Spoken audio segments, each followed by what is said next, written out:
শুনছেন?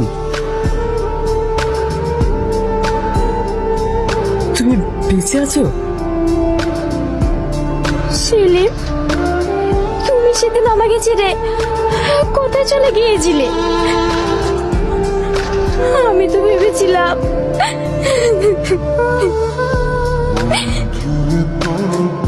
ওরা আমাকে মেরে ফেলে দিয়ে চলে গেছিল।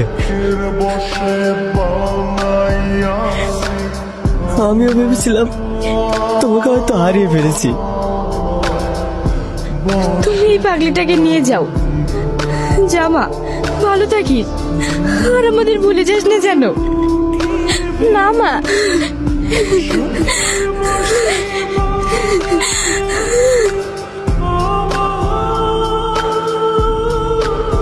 মা, ও মা, তাড়াতাড়ি বাইরে এসো, দেখো আমি কাকে নিয়ে এসেছি।